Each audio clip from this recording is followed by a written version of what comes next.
방송에서 제공하는 투자 정보는 투자 판단에 대한 조언입니다. 방송에서 제공하는 주식의 가치, 가격 상승 및 가격 하락에 대해서는 방송사에서 보장하지 않습니다. 네, 시청자 여러분 안녕하십니까? 어제 우리 증시 양시장 엇갈리며 마감했습니다. 미국을 비롯한 전 세계에서 코로나19 확진자 수가 다시 급증하면서 국내 증시에 대한 투자 심리도 위축되는 분위기였는데요. 업종별로는 코로나19 재확산 우려에 비대면 관련 종목들이 다시 한번 강세를 보였습니다. 아시아 증시도 전반적으로 힘을 잃은 가운데 간밤 뉴욕 증시는 기술주 중심으로 다시 한번 상승세를 보였습니다. 유동성 장세가 이어지면서 작은 호재와 악재도 시장이 크게 출렁이고 있는데요. 간밤에 나온 이슈들도 차례대로 확인해 보시죠. 네, 먼저 첫 번째 뉴스입니다. 트럼프 대통령은 국민들의 현금을 추가 지급하는 것을 지지한다고 밝혔습니다. 트럼프 대통령은 한 인터뷰에서 국민들에게 수표를 추가로 지급하는 것을 지지하느냐는 질문에 대해 두 번째 수표를 보내는 것을 지지한다고 말했습니다. 또 의회와 함께 또 다른 부양책 패키지를 도입할 것이라고 강조했습니다. 예, 국제유가는 석 달여 만에 40달러를 회복했습니다. 요 상하거래소에서 7월물 WTI는 배럴당 1.8% 오른 40달러 46센트의 거래를 마감했습니다. 주요 산유국의 감산이 지속되고 최근 경제 재개 조치로 원유 수요가 일부 회복되면서 유가도 힘을 받고 있습니다. 네, 애플이 현지 시간 22일 온라인으로 진행된 WWDC 2020 기조 연설을 통해 올 연말 출시될 맥부터 인텔 프로세서를 배제한 자체 설계한 칩을 탑재할 것이라고 밝혔습니다. ARM 칩 기반 맥 제품은 공개되지 않았지만 팀쿡 애플 최고 경영자는 2년 내로 놀라운 성능과 특징을 갖춘 커스텀 칩 기반 맥을 내놓겠다고 밝혔습니다. 네, 뉴욕 증시가 기술주의 강력한 지지를 받으며 올랐습니다. 애플이 인하우스 칩 육성 계획을 발표한 가운데 나스닥 지수는 사상 최고치를 기록했습니다. 나스닥 지수는 7거래 연속 오르면서 올 들어 최장의 상승세를 나타냈는데요. 글로벌 증시 마감 상황 더 자세하게 만나보시죠. 네, 먼저 다우존스 지수는 빨간불 켜면서 거래 마쳤습니다. 0.59% 이상 상승하면서 26,000선에서 거래 마감했습니다. S&P 500 시장도 만나보시죠. 네, 3대 지수 모두 힘을 받았는데 S&P 500 시장은 0.6% 상승하면서 3,117선에서 거래 마감했습니다. 나스닥 시장도 만나보시죠. 네, 전해드렸듯이 나스닥 시장 다시 한번 만선 위에서 거래를 마쳤고 다시 한번 종가 기준으로 사상 최고치를 기록했습니다. 1,056선까지 오르면서 거래를 마쳤는데 애플에서 여러 가지 좀 호재성 뉴스를 발표하면서 애플 같은 경우는 2.6% 이상 급등했고 현재 시간의 거래에서도 계속해서 상승세에 나오고 있는 상황이고요. 미국 투자은행 측에서는 애플의 목표 주가 현재 335달러에서 400달러까지 상향 조정했습니다. 이와 함께 반도체 업종이 다시 한번 큰 폭으로 상승했습니다. 어제 우리 증시 마감 상황도 만나보시죠. 네, 1위부터 5위까지 특징적인 종목 바로 네이버입니다. 어제 코로나19 재확산 우려가 다시 한번 나오면서 시장에서는 이 비대면 관련 종목들 다시 한번 급등세를 나타냈는데요. 네이버는 8% 이상 급등했습니다. 어제 외인, 기관, 개인 모두의 이 수급이 들어오면서 27만 원대까지 올라갔고요. 셀트리온도 마찬가지입니다. 1% 이상 급등했습니다. 셀트리온도 역시나 코로나19와 관련된 치료제와 관련된 이 종목이기 때문에 어제 시장에서 다시 한번 크게 힘을 받았는데 29만 7천 원대까지 올라가면서 어제 시장 거래 마감했습니다. 6위부터 10위까지도 만나보시죠. 바이오 업종을 제외하고는 어제 시장 대부분 종목들이 하락한 가운데 이 네이버와 결을 같이 하는 카카오도 다시 한번 급등했습니다. 4% 가깝게 상승하면서 27만 4천 원대까지 올라왔고 어제 1위부터 15위 가운데 카카오 그리고 네이버, 셀트리온 더불어서 NC소프트까지 모두 다시 한번 빨간불 켜내면서 거래 마감했습니다. 코스닥 시장으로 함께 가보시죠. 네, 코스닥 어제 1위부터 5위까지 종목들 대부분의 종목들이 상승했습니다. 일단 셀트리온 헬스케어가 5% 이상 급등했습니다. 셀트리온 삼형제 어제 모두 빨간불 켜내면서 거래 마쳤고 알테오젠이 어제 두 자릿수 상승을 보였습니다. 25% 이상 상승하면서 34만 5,400원대까지 올라왔는데 미국 암학회죠. 아스코 이 개막을 앞두고 어제 시장에서 기술 수출과 관련된 종목들이 다시 한번 큰 폭으로 올랐습니다. 이와 함께 알테오젠 급등하면서 거래 마쳤고 시젠도 마찬가지입니다. 코로나19 재확산 우려와 함께 진단키트 관련 종목들 어제 시장에서 다시 한번 큰 폭의 상승이 나왔습니다. 10만 7,600원대에서 거래 마감했습니다. 6위부터 10위까지도 만나보시죠. 네, 6위부터 10위까지 대부분 혼조로 거래를 마쳤는데 KMW 9위권까지 다시 진입되면서 거래 마쳤고요. 제넥시도 마찬가지입니다. 추가 상승세 나왔습니다. 1% 가깝게 상승하면서 10만 700원대에서 어제 시장 종가 형성됐습니다. 코인들의 흐름도 만나보시죠. 네, 뉴욕 증시 전반적으로 상승했고 WTI도 40달러 위에서 거래를 마친 가운데 이 암호화폐 시장에서도 계속해서 좀 상승세가 나오고 있는데 비트코인 같은 경우에는 1% 이상 상승 나왔습니다. 1,100만 원대에서 거래되고 있는 상황이고 이더리움도 마찬가지로 0.4% 상승하면서 현재 시장 거래되고 있습니다. 이외의 코인들 만나보시죠. 네, 현재 오미가세 2% 이상 급등 중이고요. 비트코인 캐시도 마찬가지로 1% 가깝게 상승하면서 현재 시장 거래되고 있습니다. 네, 이외의 코인들 함께 만나보시면 리플부터 함께 보겠습니다. 1% 이상 강세 나타내고 있고 라이트코인도 마찬가지입니다. 1% 이상의 강세로 현재 시장 거래되고 있습니다. 출발 증시 와이드 지금 출발합니다.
네, 간밤 글로벌 이슈 체크해보고 가도록 하겠습니다. 글로벌 시시각각 시간인데요. 카카오페이 증권 영업부의 윤정식 팀장 화상으로 연결되어 있습니다. 안녕하십니까?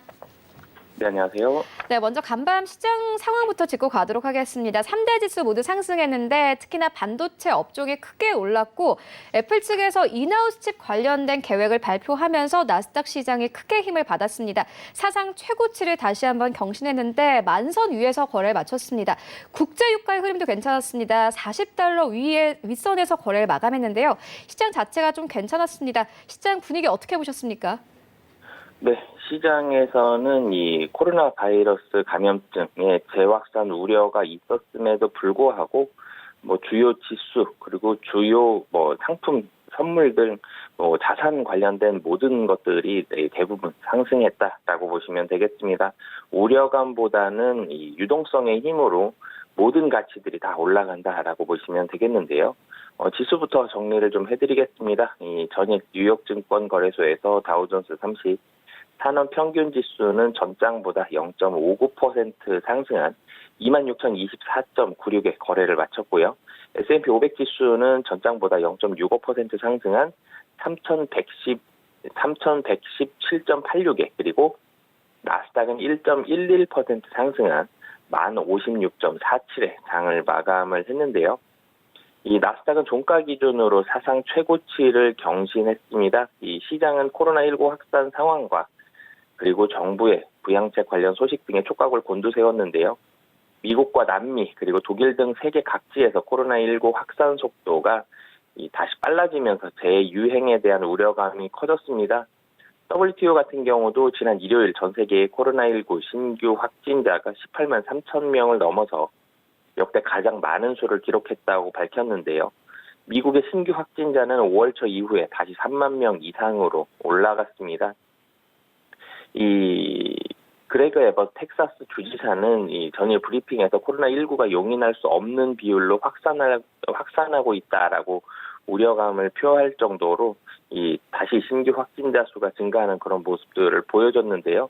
하지만 백악관 당국자들은 여전히 코로나19 2차 유행이 없다는 입장을 취했습니다. 이 레리 커들러 백악관 국가경제위원회 위원장은 일부 핫스팟이 있다면서도 우리는 이 문제를 다룰 방법을 안다라고 얘기를 했고요. 이 2차 유행도 오지 않는다라고 확신에 찬 발언들을 정했습니다. 이 미 전역의 이 커들러 위원장 같은 경우는 미 전역의 코로나19 양성 비율은 10% 훨씬 밑으로 여전히 낮다라고 덧붙였는데요. 하지만 피터 나바로 백악관 무역제조업 정책국장은 CNN 인터뷰에서 코로나19의 2차 유행 가능성에 대해서 가을에 발생할 가능성이 있는 문제를 예상하면서 비축물자의 재고를 채우고 있다라고 얘기를 했습니다. 하지만 이게 2차 유행이 일어날 거라고 말하는 게 아니다. 그냥 단순한 준비다라고 이제 덧붙였는데요. 코로나19 재확산 우려감은 시장에 분명히 반영은 됐습니다. 그렇기 때문에 주요 지수가 전일 하락세로 출발을 했지만 유동성의 힘으로 이내 반등을 했고요. 장 후반에는 상승폭을 다소 키웠다라고 보시면 되겠습니다. 여기에는 사실 정부의 추가 부양책에 대한 기대감이 상당히 좀 많이 작용을 했다라고 보시면 되겠는데요. 도널드 트럼프 미국 대통령은 국민들에게 현금을 추가 지급하는 것을 지지한다면서도 조만간 추가 부양책이 나올 것이다라고 얘기를 했습니다. 아직 봉쇄 조치 재강화 등의 움직임은 나오지 않고 있는 만큼 경제 회복에 대한 기대도 유지가 됐는데요. 일부 전문가들은 레스토랑, 호텔 예약 등의 최근 지표들이 경제 회복에 대한 기대를 지지하고 있다라고 분석을 했습니다. 경제 지표 같은 경우는 사실 전일 좀 혼재가 됐습니다. 시카고 연방준비은행은 지난 5월 전미 활동 지수가 2.61로 전월에 마이너스 17.89에 상승했다라고 발표를 했는데요. 하지만 전미 부동산 중개인 연합회는 5월 기존 주택 판매가 전월보다 9.7% 감소한 391만 채로 집계됐다라고 얘기를 했습니다. 뉴욕 증시에서도 낙관론과 신중론이 팽팽히 좀 맞서는 그런 상황인데요. 월가에서는 증시 자체는 분명히 사상 최대치를 계속해서 기록을 하고 있지만 거품에 대한 우려감들 계속 좀 나오고 있다라고 보시면 되겠습니다. 비즈니스 인사이더에 따르면 트림텍스트 인베스트먼트 리서치의 설립자죠. 찰스 바이더맨이 21일 팟캐스트에 출연해서 실제 거품 속의 공기를 보자면 그것은 점점 커지고 있다라면서 버블에 대한 모습들, 우려감들을 얘기를 했는데요.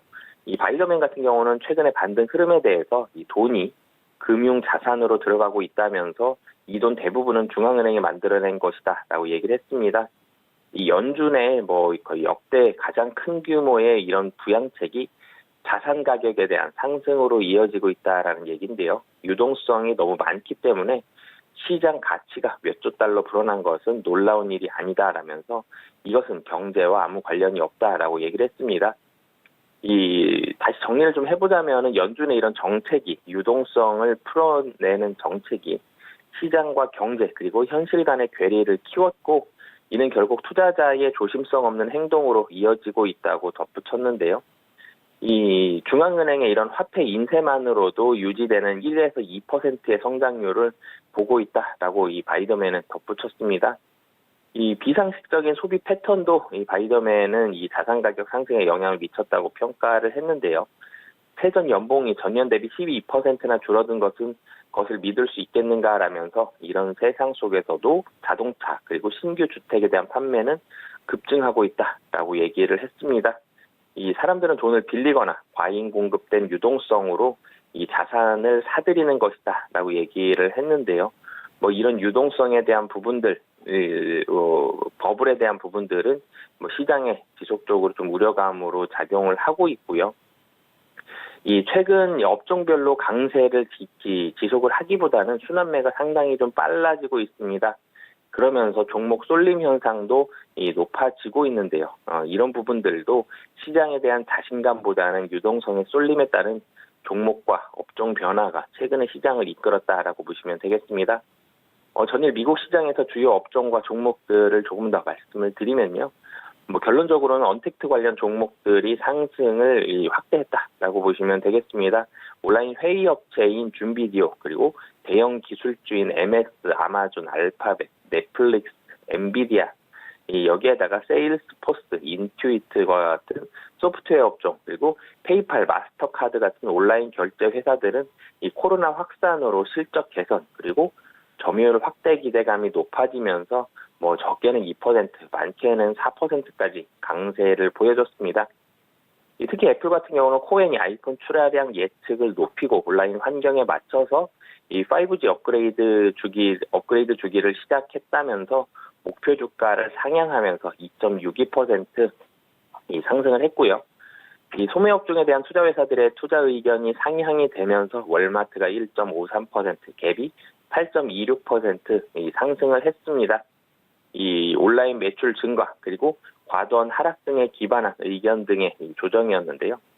이 타겟, 엘브랜드, 달러 제너럴 같은 여타 소비 업종 등도 1에서 2% 정도 강세를 보여줬습니다.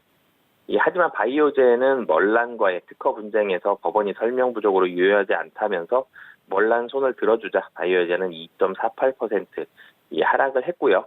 코로나 재확산에 대한 우려감 아직까지는 있기 때문에 라스베가스 샌즈와 같은 카지노 업종들, 그리고 카니발과 같은 크루즈 선박들도 한 2에서 3% 정도 하락하는 모습들을 보여줬습니다. 네, 이렇게 시장은 잘 가고 있지만 오히려 기업들은 현금 확보에 나섰다는 뉴스가 있었는데요. 어떻게 좀 해석을 해보면 되겠습니까? 네, 결론적으로는 코로나19 장기화로 인한 경기 침체에 대비하는 모습이다라고 보시면 되겠습니다. 미국의 시장 조사업체 S&P 글로벌 마켓 인텔리전스 조사 결과를 보면 S&P 500 편입 기업들의 현금 보유 및 이 단기 투자 규모는 지난 1분기 13.87%로 지난해 4분기 4.07%보다 상당히 크게 급증했다라고 보도를 했습니다. 부채도 크게 늘었는데요. 지난해 4분기 부채 증가율은 0.21%였지만 1분기에는 3.38%로 급증했습니다. 이 기업들의 이 같은 현금 확보 움직임은 업종을 가리지 않고 나타나고 있다고 월스트리트저널은 전했는데요. 맥도날드부터 인텔에 이르기까지 주요 글로벌 기업들은 비용 절감과 채권 발행 등 이 다양한 유동성 확보 방안을 총동원해서 현금을 마련하고 있다는 것입니다. 이 맥도날드는 48억 달러 규모의 채권을 발행해서 총 부채가 10%가 늘었고 1분기 현금 보유액은 45억 달러를 기록을 했습니다. 인텔 역시 104억 달러 채권 발행을 통해서 부채를 35% 끌어올리는 대신 현금 77억 달러를 확보할 수 있었는데요. 펩시콜라는 76억 달러를 차입해서 현금 규모를 2배를 늘렸습니다. 힐튼 호텔도 1분기에 호텔 마일리지 포인트를 팔아서 10억 달러를 확보를 했고요. 또 15억 달러를 현금으로 차입해서 현금 보유 규모가 연초보다 3배가 늘었습니다. 이뿐만이 아니라 자산을 매각하고 투자를 중단함으로써 현금 지출을 줄이는 기업들도 있는데요. 건설업체인 레나는 토지를 매입해서 토지 매입을 중단을 했고요. 크루즈 회사 카니발은 배 6척을 매물로 내놨습니다. 이 코로나19 여파가 본격적으로 반영되는 2분기 실적 발표 시즌이 되면 이런 유동성 확보에 대한 움직임은 더 거세질 것으로 전망이 되고 있는데요. 현금 확보는 이 미래가 불확실한 경기 침체기에 기업이 탄력적으로 대응할 수 있고, 그리고 자금 경색 상황에서 기업의 보호막 역할을 해주면서 만약 경기가 회복될 경우 바로 투입할 수 있는 밑바탕이 되기 때문입니다. 여기에다가 미국 중앙은행의 채권 매입과 같은 유동성 공급 대책으로 인해 채권 발행도 상당히 좀 증가를 하고 있기 때문인데요. 실제로 얼마 전 영국은행은 2008년 금융위기에 접어들기 전 현금을 충분히 쌓아두었던 기업들은 위기를 잘 버텼고 이후 도래한 회복기엔 투자 확대해서 시장 점유율과 이윤을 끌어올릴 수 있었다는 내용의 보고서도 나왔습니다. 당장 추가 현금 확보에 나서지 않은 기업들은 자사의 재정 능력이 탄탄하다는 점을 투자자에게 강조를 하고 있는데요. 이런 부분들 때문에 이 미국의 기업들이 현금 확보에 나서고 있다라고 보시면 되겠습니다.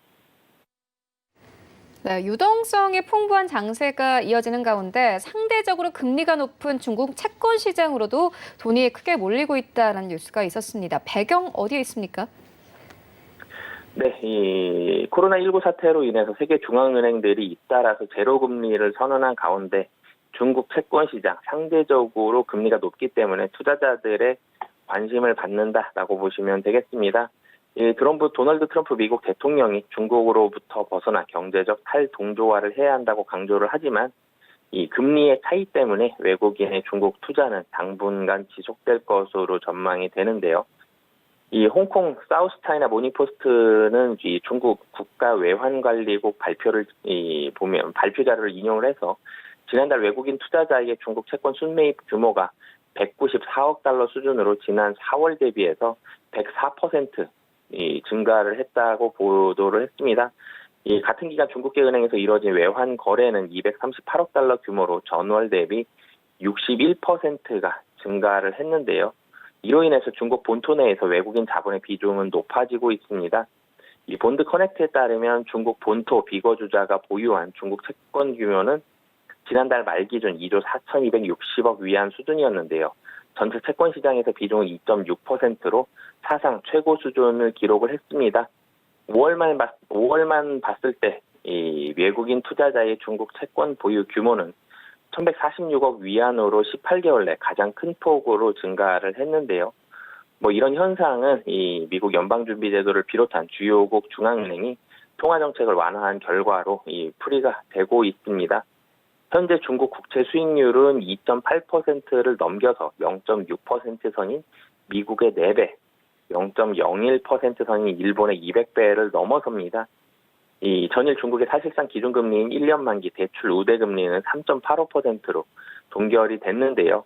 이 당분간 중국으로의 외국 자본 유입 현상은 이로 인해서 지속이 될 전망입니다. 코로나19 여파로 완화적 통화정책이 이어질 것으로 예상이 되는 데다가 중국 인민은행이 지난달 적격 외국 기관에 대해 투자 한도를 폐지하면서 외국인 자금이 중국으로 흘러들어갈 여지는 더욱 커졌는데요. 지난달 말 외국 중앙은행을 비롯한 이 828개의 해외 기관들이 중국 채권 시장에 투자를 했고요. 이 가운데 12곳은 처음으로 중국 채권을 보유를 하게 됐습니다. 이마만큼 중국에 대해서 금리 차이 이런 부분들로 인해서 이 외국 기업들의 해외 투자자들의 이 관심 지속될 것으로 예상할 수 있겠습니다. 네, 알겠습니다. 지금까지 카카오페이 증권 영업부의 윤정식 팀장과 함께했습니다. 고맙습니다. 네, 감사합니다.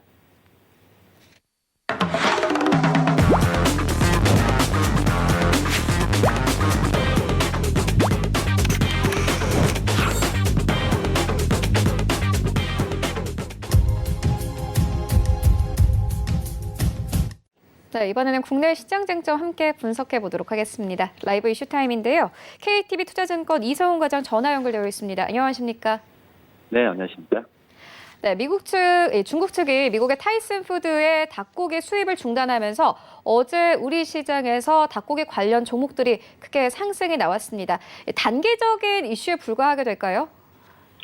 네, 우선 단기적인 이슈라기보다도 이 부분이 어떤 미국과 중국의 무역 분쟁까지 이어진다고 한다면 상황은 좀 더 심각해진다라고 볼 수 있겠고요. 우선 중국 세관 당국인 해관 총수의 통명을 인용해서 말씀을 드리면 이 아칸소 스프링들 공장에서 가공 포장된 타이슨 닭고기 제품을 대상으로 수입 제한 조치를 하겠다라는 부분을 밝혔는데요. 우선 6월 초를 기점으로 스프링들 생산시설을 포함하면서 이 아칸소 북서부에서 근무하는 타이슨 푸드 직원 총 693명이 이 코로나19 양성 판정을 받았습니다. 현장 검사를 통해서 확진 판정을 받은 수는 481명으로 직원 13% 해결된다고 볼 수 있겠고요. 우선 이 타이슨 푸드는 미국 거대 육류 회사입니다. 우선 대변인의 말을 빌으면 우리 제품이 안전하다고 확신하고 있고 또 미국과 중국 간의 그 협의로 인해서 이 문제가 해결될 것을 기대하고 있다라고 했습니다. 지금 현재는 이거에 대해서 확실하게 지금 결론이 안 난 상태다라고 볼 수 있겠고요.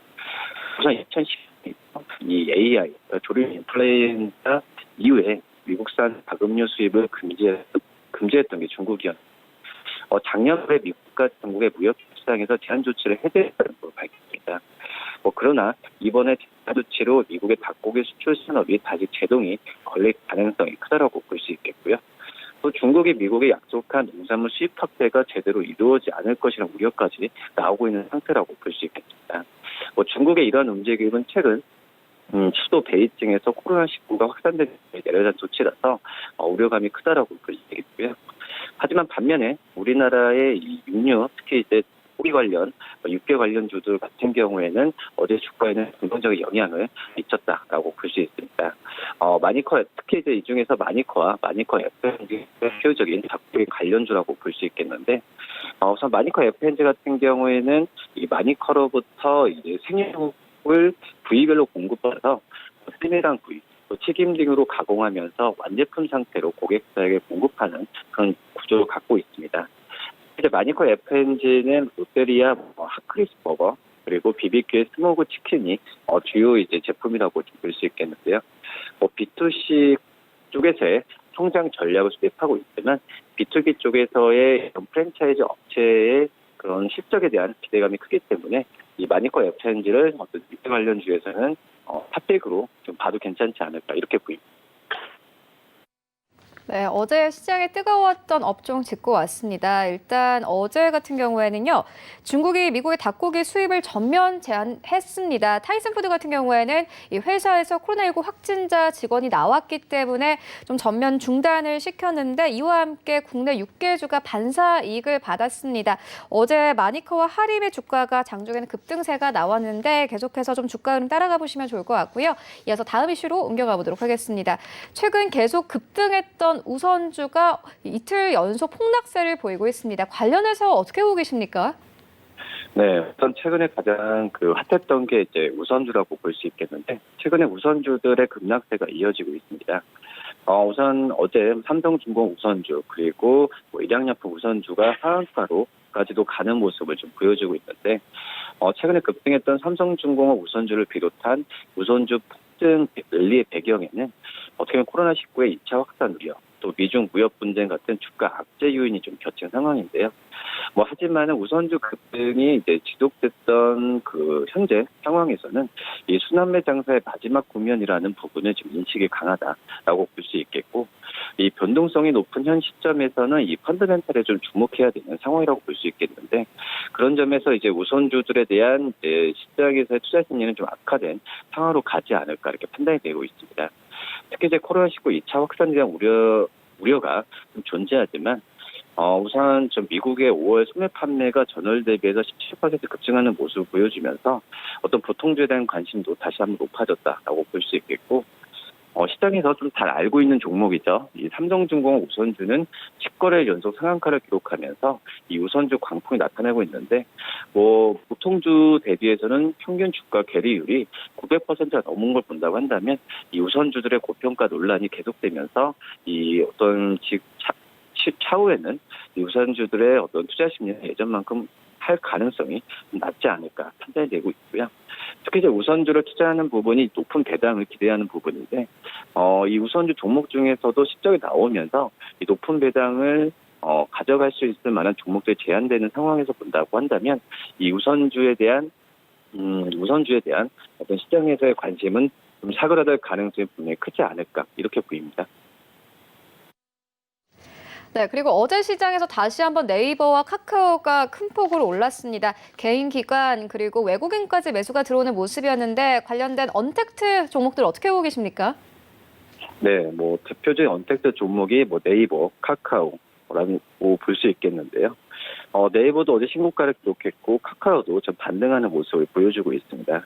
특히 네이버 같은 경우에는 최근 출시된 네이버 멤버십 서비스 네이버 플러스 같은 경우에 이 플랫폼 비즈니스 확산의 어떤 시작이 될 것으로 좀 평가가 좋게 나와주면서 이 네이버 페이 적립 혜택, 네이버 콘텐츠 무료 혜택 같은 이런 결제 콘텐츠로서의 사용자에 대한 충성도가 계속 높아질 가능성이 있지 않을까 이렇게 좀 판단이 되고 있습니다. 특히 네이버가 그동안 전체 광고 시장에서 온라인 비중을 42%까지, 또 온라인 쇼핑 시장을 전체 소매 시장 대비해서 33%까지 증가시키는 부분을 볼 수 있겠는데, 그렇기 때문에 어떤 시장 점유율 증가가 계속 예상이 된다라고 볼 수 있겠고요. 그다음에 카카오 같은 경우에도 증권사 목표 주가를 계속해서 오르고 있습니다. 35만 원까지도 최근에 상향 조정을 했는데요. 어떤 카카오 모빌리티와 카카오 뱅크의 어떤 환상기 가치 평가를 봤을 때도 이 카카오 모빌리티가 5조 5천억, 그리고 이 카카오 뱅크가 8조 원가량으로 상향이 되면서 우선 이 카카오에 대한 그 가치는 계속 올라갈 가능성이 좀 있지 않을까 이렇게 판단이 되고 있습니다. 특히 최근에 일본 시장에 진출한 카카오 재팬의 웹툰 플랫폼이죠. 이 피코마의 가치도 새롭게 좀 평가가 되면서 우선 시장에서의 카카오에 대한 시장 가치는 점점 더 높아질 가능성이 있다라고 볼 수 있겠고요. 작년 톱비즈 보도 공개처럼 어떤 그 이슈성 모멘텀이 될 만한 잠재 이벤트들이 다소 대기하고 있기 때문에 이 카카오에 대한 그 증권사의 관심은 더욱더 높아지고 있다. 이렇게 좀 정리할 수 있겠습니다. 네, 그리고 어제 상승 나왔던 종목 한 가지 더 살펴보고 가도록 하겠습니다. 어제 하락장 속에서도 NC소프트는 빨간불 켜면서 거래를 마쳤는데요. 보니까 내일 큰 이벤트가 있더라고요. 목표 주가가 100만 원까지 상향 조정된 상황인데 주가 흐름 어떻게 보십니까? 네, NC소프트에 대한 하반기 때 시장에서의 기대감이 점점 커지는 상황인데요. 특히 이제 리니지 2M의 어떤 대규모 업데이트와 또 리니지 M의 3주년 프로모션 등이 지금 시장에서 지금 긍정적 평가를 받고 있습니다. 또 하반기 신작이죠. 이 블레이드 앤 소울 2 출시와 또 리니지 2M의 해외 진출도 예고되고 있어서 이 3분기부터의 실적에 대한 기대감이 크다라고 볼 수 있겠고요. NC소프트는 매년 6월이죠. 리니지 M의 출시를 기념하면서 변화를 모색하고 있는데 우선 리니지와 어떤 리니지 M의 독자 행보를 좀 선언하면서 지금 현재는 추가적인 개선 방향에 대해서 계속해서 지금 얘기를 하고 있다라고 볼 수 있겠습니다. 우선 증권사에서도 NC소프트에 대한 긍정적인 전망을 계속 내놓고 있는 상황인데요. 최근에는 목표 주가를 한 증권사에서는 88만 원에서 100만 원으로 높였고, 특히 최근에 가장 112만 원까지도 한 증권사에서 그 목표 주가를 올리면서 NC소프트에 대한 시장의 관심은 계속해서 크다라고 좀 볼 수 있겠습니다. 우선 그 리니지 2M의 해외 진출, 블레이드 앤 소울 2의 연내 출시가 지금 계획이 되고 있는 상태이기 때문에 우선 리니지 M과 리니지 2M의 성공적인 출시가 그대로 이어질 가능성이 크기 때문에 3분기 쪽에서의 실적에 대한 기대감을 점점 키우고 있다라고 좀 정리할 수 있겠고요. 그 다음에 봤을 때도 이 새로운 신작이죠. 어떤 풍요의 시대나 신규 클래스 창 같은 여러 가지 신규 게임에 대한 런칭이 예고가 되고 있는 상태이기 때문에 역시 게임 업체는 신규 게임이 런칭에 대한 주가의 탄력을 받습니다. 그렇기 때문에 NC소프트의 이런 신규 게임에 의한 시장에서의 관심은 더욱더 높아질 가능성이 크지 않을까 이렇게 좀 정리할 수 있겠습니다. 네, NC소프트까지 짚고 왔습니다. 지금까지 KTB투자증권 이소은 과장과 함께했습니다. 고맙습니다. 네, 감사합니다. 네, 이어서 강의가 준비되어 있는데요. 주가 변동성에 대한 이해라는 주제로 함께 강의 만나보고 오겠습니다.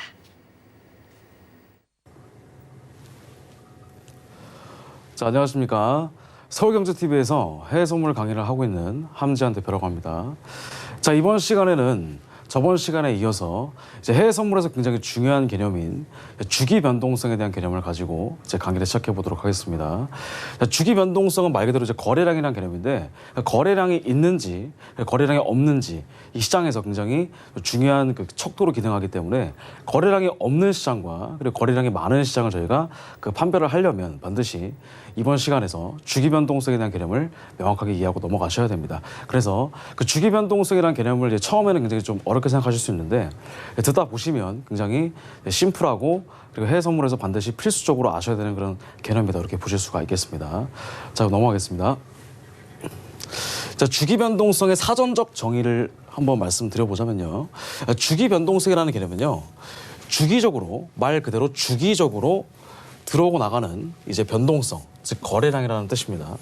자, 그래서 해외 선물 같은 경우에는 보통 이제 23시간 동안 진행이 되다 보니까 시간마다 거래량이 많은 시간이 있고요. 그리고 거래량이 적은 시간이 존재를 합니다. 자, 거래량이 많을 때는 이제 시장에 굉장히 많은 사람들이 이제 거래를 하고 있다, 이렇게 보실 수가 있겠죠. 그래서 유동성이 굉장히 많이 풍부합니다. 그런데 이제 거래량이 없는 시간 같은 경우에는 유동성이 굉장히 적기 때문에 이제 차트가 굉장히 좀 더디게 움직인다. 그래서 굉장히 좀 하이 리스크하다, 이렇게 보실 수가 있겠습니다. 그래서 유동성이 많은, 저희가 이제 주식 같은 경우도 보시면 유동성이 많은 종목들도 있고 유동성이 적은 종목들도 있잖아요. 유동성이 많은 종목이 거래하기 용이하듯이 해외선물도 마찬가지입니다. 유동성이 많은 종목이 있고 유동성이 적은 종목이 있습니다. 그것도 시간에 따라서 달라지기 때문에 그 주기 변동성이라는 개념을 통해서 저희가 유동성이 많은 종목을 선택을 해서 거래를 하면 좋겠다 이렇게 보시면 되겠습니다. 그래서 거래량이 적은 시간대가 있고요. 그리고 거래량이 많은 시간대가 있습니다. 자, 거래량이 적은 시간 같은 경우에는 이제 우리나라 시간으로 오전 시간이죠. 자, 오전 시간. 자, 아침 9시부터 이제 이른 오후 시간까지라고 보실 수가 있는데, 이제 이른 오후 시간 같은 경우에는 이제 런던장이라고 보실 수가 있겠습니다. 런던장 같은 경우에는 이제 우리나라 시간 같은 경우에는 오후 한 4시까지 이렇게 보시면 되고요.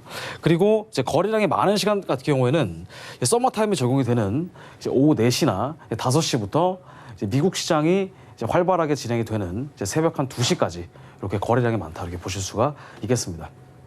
넘어가겠습니다. 자, 변동성의 의미를 한번 추론을 한번 해보도록 하겠습니다. 자, 변동성의 사전적인 정의는 이렇습니다. 변동성의 사전적인 정의는요. 자, 변동성 같은 경우에는 자산의 가격이나 가치가 시간이 지남에 따라 변하는 정도를 나타내는 양이다. 이렇게 보시면 되겠습니다. 자, 가장 중요한 건 무엇이냐면 시간이 지남에 따라서 변하는 정도 이렇게 보시면 되겠습니다. 그래서 변동성이 큰 자산 같은 경우에는 가격이 오르고 내리는 폭이 상대적으로 크고요. 반대로 변동성이 적은 자산 같은 경우에는 가격의 변화가 상대적으로 적다. 이렇게 보시면 되겠습니다. 자, 그래서 변동성이 큰 자산이 있고 변동성이 적은 자산이 있는데 해외선물 같은 경우에는 그 자산도 마찬가지지만 항상 변동성이 많은 자산이 아니고요. 그 자산도 시간이 지남에 따라서 변동성이 큰 시간이 있고 변동성이 적은 시간이 있습니다. 자, 그것을 저희가 주기 변동성의 지표를 분석을 하면서 이제 거래량이 많은 시간과 거래량이 없는 시간을 저희가 판별할 수가 있다. 이렇게 보시면 되겠습니다. 자, 넘어가겠습니다. 그리고 차트를 보시면 아시겠지만 변동성이 크다. 즉 상승 추세로 변동성이 큰 걸 제가 예시를 통해서 보여드리면요. 즉 변동성이 이 구간 같은 경우는 굉장히 좁은 흐름으로 움직이고 있다. 이렇게 보시면 되겠는데 여기서부터 상승 쪽으로 변동성이 크게 나오면서 주기 변동성이 활성화됐다. 그래서 추세가 강하게 상승으로 올라간다. 이렇게 보시면 되겠습니다. 자, 그러면 이 구간 같은 경우에는 변동성이 굉장히 적다. 이렇게 보시면 되겠고요. 이 구간 같은 경우에는 변동성이 굉장히 크다라고 보시면 되겠습니다. 그래서 저희 같은 경우에는 변동성이 큰 구간에만 매매를 하는 것이 안전하겠죠. 그죠? 변동성이 적은 구간에서는 매매를 하면 굉장히 좀 리스크가 크다. 이렇게 보시면 되겠습니다. 넘어가겠습니다. 자, 그리고 마찬가지로 변동성이 큰 건데 방금 전에 설명드렸던 거는 변동성이 큰데 상승 추세로 큰 거였죠. 근데 이거 같은 경우에는 변동성이 하락 추세로 큰 거를 제가 예시를 통해서 보여드리고자 합니다. 자, 이거 같은 경우에도 보시면 변동성이 보시면 굉장히 흐름이 좁습니다. 즉 위아래로 이제 폭이 좁기 때문에 이 구간 같은 경우에는 특별하게 상승 추세냐 하락 추세냐 정할 수가 없는 구간인데 여기서부터 본격적으로 하락 추세로 변동성이 나오기 시작하면서 추세가 급락을 보였다. 라고 보실 수가 있겠습니다. 자, 여기 같은 경우는 마찬가지로 변동성이 굉장히 적은 구간이고요. 이거 같은 경우에는 변동성이 굉장히 좀 큰 구간이다. 이렇게 보시면 되겠습니다. 자, 그러면 저희가 매매를 할 때는 변동성이 적은 구간 말고 변동성이 큰 구간만 들어갔다가 안전하게 수익을 내고 나오는 게 이제 해외 선물에서의 가장 큰 목적이자 이유가 되겠습니다. 자, 넘어가겠습니다. 자, 그래서 변동성이 크다. 라는 것의 의미를 한번 본격적으로 추론해본다라고 한다면 일단 위든 아래든 움직임이 굉장히 크다라고 보실 수가 있겠고요. 그리고 거래량이 급증한다. 이렇게 보시면 되겠습니다. 자, 위든 아래든 움직임이 매우 크다라고 하는 것은 무엇이냐면 자, 올라가는 추세든 혹은 내려가는 추세든 변동폭이 굉장히 크기 때문에 저희가 이런 구간에서 효과적으로 들어가서 수익을 내고 나오면 된다라고 볼 수가 있겠는데 만약에 방금 전에 변동성이 적은 구간 있죠. 이런 식으로 위든 아래든 움직임이 굉장히 좁다면 이런 구간 같은 경우에는 매매가 굉장히 위험하다 이렇게 보실 수가 있겠죠. 그 두 번째 같은 경우에는 거래량이 급등한다라고 보실 수가 있겠는데 거래량이 갑자기 많이 몰리면서 매물이 많아지면서 시장의 유동성이 급격하게 유입이 되게 되면서 추세가 강하게 특정 방향으로 나오게 된다. 이렇게 보실 수가 있겠습니다. 넘어가겠습니다. 자, 이번에 반대로 변동성이 작은 구간을 제가 말씀드려 보겠습니다. 자, 지금 보시는 종목은 크루드 오일 종목인데요. 굉장히 해외 선물에서 가장 핫한 종목 중에 하나죠. 자, 근데 보시면 지금 위아래로 움직임이 굉장히 좁은 것을 보실 수가 있습니다. 자, 지금 보시면 굉장히 움직임이 좁은 걸 보실 수가 있는데 이 구간 같은 경우는 방금 전에 보여드렸던 것과 반대로 변동성이 큰 구간 같은 경우에는 위든 아래든 추세가 강하게 나왔지만 이 구간 같은 경우는 변동폭이 좁기 때문에 굉장히 위아래 추세가 박스권을 형성한다 이렇게 보시면 되겠습니다. 그래서 이 좁은 구간 같은 경우에는 위아래로 한 30틱에서 50틱 정도 이렇게 보시면 되겠는데 30틱에서 50틱 정도라고 한다면 대략 한 30만 원에서 50만 원 정도 사이라고 보시면 됩니다. 자, 그런데 자, 우리가 딱 볼 때 이 아래에서 사서 위에서 팔고 위에서 팔아서 아래에서 사면 되지 않냐 이런 식으로 이제 반문해 보실 수가 있는데요. 자, 이거 같은 경우에는 지금 지나간 차트를 보고 나서 이제 이렇게 보실 수가 있겠는데 실제로는 매매를 하는 당사자의 입장에서는 굉장히 좀 위험하다. 그래서 잦은 매매가 일어날 수가 있고요. 그래서 갑자기 추세가 반대로 나와버리는 역추세가 나올 수도 있다 이렇게 보시면 되겠습니다. 그래서 이 구간 같은 경우에는 매매가 굉장히 위험하다 이렇게 보실 수가 있겠습니다. 넘어가겠습니다.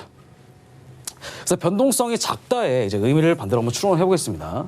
자, 방금 전에 변동성이 클 때는 위든 아래든 이제 움직임이 크다라고 했는데 변동성이 작을 경우에는 위든 아래든 움직임이 적다라고 보실 수가 있겠죠. 그리고 두 번째 같은 경우에는 거래량이 감소한다. 이렇게 보시면 되겠습니다. 자, 위든 아래든 움직임이 적으면 방금 전에 설명드렸다시피 잦은 매매가 이루어지게 되고요. 그 두 번째 같은 경우에는 잦은 매매를 하다가 갑자기 반대로 추세가 나와버리는 역추세에 맞을 수가 있다라고 보실 수가 있겠죠. 그 두 번째 같은 경우에는 거래량이 감소한다. 즉 거래량이 감소하기 때문에 굉장히 유동성이 이제 줄어들게 되면서 이제 매매가 이제 체결되지 않는 슬리피지 현상도 일어날 수가 있다. 그래서 변동성이 적은 구간에서 굉장히 좀 위험하다 이렇게 보시면 되겠죠. 넘어가겠습니다. 그래서 주기 변동성이라는 개념을 다시 한번 설명을 드려보자면 주기 변동성, 말 그대로 주기적으로 변동성이 들어오고 나가는 개념입니다. 그래서 FX나 선물은 주식과 다르게 주기적으로 변동성이 들어오고 나간다 이렇게 보시면 되겠습니다. 왜냐하면 하루에 23시간이나 24시간 정도 계속 매매가 진행이 되기 때문에 거래량이 비교적 많은 시간과 거래량이 없는 시간이 존재를 하겠죠. 이것을 주기 변동성이라는 개념을 통해서 저희가 보실 수가 있는 거고요. 그 변동성이 크다는 것 그리고 변동성이 적다는 것은 자, 변동성이 크다는 것은 거래량이 비교적 많다라는 것이고요. 변동성이 적다라고 하는 것은 거래량이 비교적 없다라는 뜻입니다. 그래서 주기 변동성 같은 경우에는 말 그대로 주기적으로 거래량이 들어오고 나가는 하나의 현상을 의미합니다. 이것이 바로 주기 변동성이다. 라는 개념이고요. 그 주기 변동성이 들어온다라고 하는 것은 주기적으로 거래량이 들어온다. 라고 보실 수가 있겠고 주기 변동성이 감소한다라고 하는 것은 주기적으로 거래량이 빠진다. 이렇게 보시면 되겠습니다. 넘어가겠습니다. 그래서 주기 변동성과 거래량의 관계에 대해서 한번 차트를 통해서 한번 보여드리겠습니다. 자, 방금 전에 주기 변동성은 거래량과 일맥상통한다 이렇게 보시면 되겠고 주기 변동성 같은 경우에는 거래량이 많은 구간에서 활성화되고 적은 구간에서는 비활성화된다 이렇게 보시면 되겠죠. 자, 지금 보시면 아래쪽에 사이클릭 볼라틸리티 인덱스라고 하는 주기 변동성 지표가 있습니다. 그래서 이런 식으로 빨간색 같은 경우가 중심사 아래에 있을 때는 굉장히 위아래로 변동폭이 좁다라고 보시면 되겠습니다. 이런 구간에서는 저희가 하락 추세로 수익을 낼 수 있는 것이 아니라 이런 구간에서는 아예 매매를 하지 않는 것을 저희가 원칙적으로 삼아야 됩니다. 왜냐하면 거래량이 많은 구간에만 들어가야 되기 때문에 그렇습니다. 자, 그리고 본격적으로 거래량이 들어오면서 추세가 상승수로 간다. 라고 보시면 되겠죠. 그래서 이 구간에서는 매매를 하지 않다가 추세가 본격적으로 상승으로 나오면서 변동성이 시작될 때 이 구간에서 안정적으로 저희가 그 상승으로 수익을 내시면 되겠다. 이렇게 보시면 되겠습니다. 넘어가겠습니다. 그래서 주기 변동성이 들어오고 나가면 차이를 마지막으로 설명드리고 마치도록 할 텐데 주기 변동성 같은 경우에는 주기 변동성이 들어온다. 즉 활성화된다는 개념은요. 거래량이 급증한다는 뜻이고요. 그래서 거래량이 급증함으로 인해서 위아래로 급등과 급락을 반복하게 된다라고 보시면 되겠습니다. 그래서 말 그대로 하이 리스크, 그다음에 하이 리턴의 그런 추세가 되겠다라고 보시면 되겠고요. 두 번째 같은 경우에 주기 변동성이 꺼진다, 즉 비활성화된다는 뜻은 거래량이 감소하면서 위아래로 굉장히 보합을 한다. 그죠? 위아래로 박스권을 형성한다 이렇게 보시면 되겠습니다. 그래서 이것은 이제 비교적 초보자들한테 적합한데 자, 주기 변동성이 꺼진 구간 같은 경우에는 이제 저희가 연습 삼아서 이제 트레이딩을 처음 시작하시는 분들이 이제 하기에 적합하고요. 주기 변동성에 들어오는 구간 같은 경우에는 이제 본격적으로 이제 키 플레이어들이 들어오면서 자, 시장에서 굉장히 큰 추세를 형성하는 시장이다. 이렇게 보시면 되겠습니다. 자, 그래서 간단하게 오늘 그 주기 변동성에 대한 개념, 즉 거래량에 대한 개념이 해외 선물에 굉장히 중요한 개념인데 이번 시간을 통해서 주기 변동성이 무엇인지 그리고 주기 변동성을 통해서 저희가 변동성이 적은 구간과 변동성이 큰 구간을 효과적으로 어떻게 볼 수가 있는지 그거에 대해서 간단하게 설명드렸습니다. 자, 다음 시간에는 이제 가격 변동성에 대한 개념, 주기 변동성은 방금 전에 거래량이라고 말씀드렸죠. 자, 거래량과 같이 훨씬 더 중요한 개념이 있습니다. 바로 이제 가격 변동성이라는 개념인데 가격 변동성이라는 개념을 다음 시간에 설명드리도록 하겠습니다. 자, 이번 시간은 여기까지 하고 다음 시간에 뵙도록 하겠습니다. 감사합니다. 네, 강의까지 만나보고 왔고요. 출발 증시 와이드는 여기서 마치도록 하겠습니다. 저희는 잠시 후 순간 포착 매매 시그널로 돌아오도록 하겠습니다.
방송에서 제공하는 투자 정보는 투자 판단에 대한 조언입니다.